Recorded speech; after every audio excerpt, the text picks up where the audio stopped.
Olá, esse é o programa Conversando com o Cardiologista. O tema de hoje, psicologia. Para falar sobre psicologia, mais especificamente sobre neuropsicologia e psicologia cognitivo-comportamental, estamos trazendo a psicóloga Lilian Pereira, já atuante aqui em Santa Maria, já esteve trabalhando aqui no Hospital de Caridade, com mestrado em saúde pela Universidade Federal de Santa Maria. Lilian, é um prazer tê-la aqui e eu gostaria que tu colocasse para nós e por que surgiu essa ideia de te entrevistar. Eu recebi um paciente no consultório e a familiar disse, olha, ela vai procurar uma neuropsicóloga para uma avaliação porque há uma suspeita que tem Alzheimer ou não. E isso me despertou para entrevistar alguém dessa área e daí veio o teu nome. O que é a neuropsicologia, Lilian? Bom, a neuropsicologia é uma área, né, uma especialização da psicologia, uma especialidade da psicologia, mas também uma especialidade multiprofissional. Nós temos outros profissionais que também atuam como neuropsicólogos.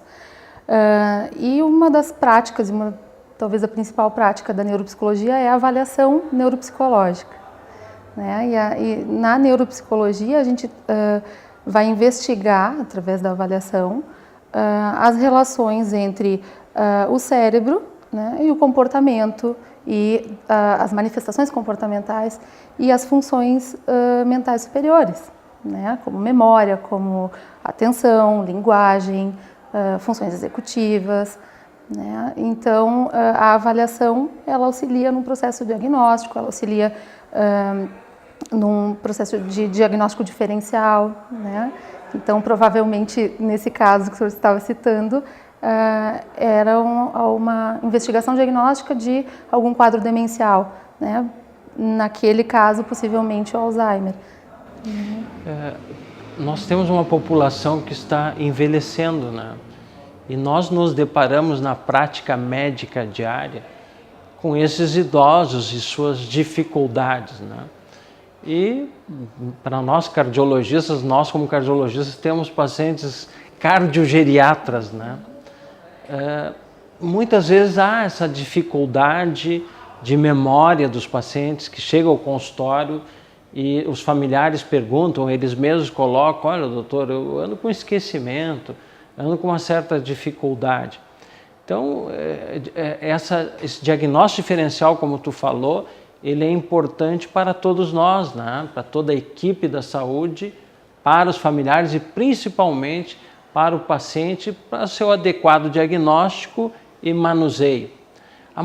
Acredito que a maior parte dos pacientes que chega até o teu consultório sejam oriundos dos neurologistas, né? Eles já chegam com exames de investigação? Como é que é feito isso? Acontece eles chegarem com os exames, né? E aí os exames também fazem parte da avaliação neuropsicológica. Ou muitas vezes o exame neuropsicológico ou avaliação neuropsicológica faz parte de outros exames que são solicitados pelo médico. E sim, a maior parte deles dos pacientes são encaminhados pelo neurologista. Né? Nesses pacientes, então, geralmente é pedido pelo neurologista ressonância magnética, né? Espectro cerebral. Espectro cerebral com positron aqui não tem, né? Aqui em Santa Maria. O espectro que nós temos aqui em Santa Maria é mais comum. Eventualmente, o PET. PET. E tomografia. Então, são os exames que os neurologistas utilizam dentro da sua avaliação clínica, da sua análise. E Ecodoppler também. Conversam com vocês para chegarem a um acordo, né? Para que lado vai isso aí. Provavelmente alguns para avaliação, outros já para terapêutica, né? Quais as ferramentas que você utiliza para ter o teu diagnóstico neuropsicológico e o teu manuseio desse cliente? No exame neuropsicológico é importante enfatizar, assim, e eu procuro enfatizar isso para os familiares e para o próprio paciente sempre que possível, para os profissionais também, que existe uma expectativa, claro, né, de uma resposta, de um diagnóstico específico, e o que nem sempre é possível, né? Estamos falando de casos mais complexos de avaliação de memória, como, por exemplo, o quadro demencial, que são diagnósticos mais difíceis, digamos assim. Então, muitas vezes o que a gente explica ao iniciar uma avaliação é que esse exame, na verdade, não vai dar uma resposta ou um diagnóstico específico, né, de maneira, como é que eu posso dizer assim, que vai trazer uma resposta, ou às vezes a própria resposta que eles estão esperando, né? Mas sim um levantamento, né? Eu costumo fazer a analogia do exame de sangue, por exemplo, né?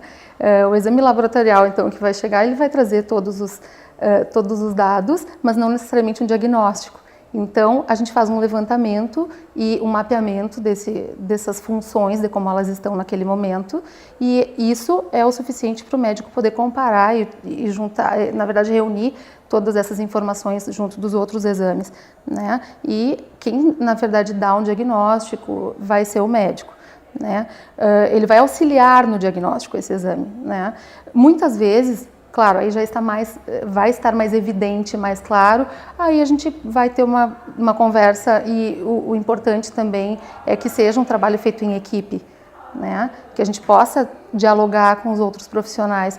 Muitas vezes esse paciente não vem de um único profissional, né? Ele já tem um acompanhamento de outros profissionais, então a gente pode fazer esse exame para auxiliar nesse tratamento, nessa investigação diagnóstica, né? E a gente vai utilizar então diferentes instrumentos para isso, né? A gente vai trabalhar com instrumentos que são padronizados, né? Para a nossa população, para a população brasileira. Nós vamos ter scores que sejam compatíveis com a faixa etária do caso que a gente vai estar avaliando, né? No meu caso, a avaliação que eu faço é de adultos, né? Então, adolescentes a partir dos 16 anos e aí até a idade que for necessária. Então, a gente utiliza os testes que são padronizados, né? A avaliação neuropsicológica, ela consiste de utilização desses instrumentos, né? E um estudo a partir desses resultados, né? Onde a gente pode fazer que vai fazer parte tanto o aspecto qualitativo quanto o aspecto quantitativo desses instrumentos utilizados, né? Bom, então a tua atuação é no sentido de complementar aquele leque de hipóteses diagnósticas geralmente feitas pelo neurologista, né? Junto a outros exames complementares, como tu especificou, dando um exemplo do hemograma. Nós vamos para um breve intervalo e eu te perguntaria como é que é a reabilitação desses pacientes. Eles vieram para uma complementação diagnóstica e eles saíram com um diagnóstico neurologista na referência contra a referência e esse paciente volta para ti numa segunda etapa. Então, após o intervalo, vamos saber da psicóloga Lilian Pereira como acontece essa reabilitação.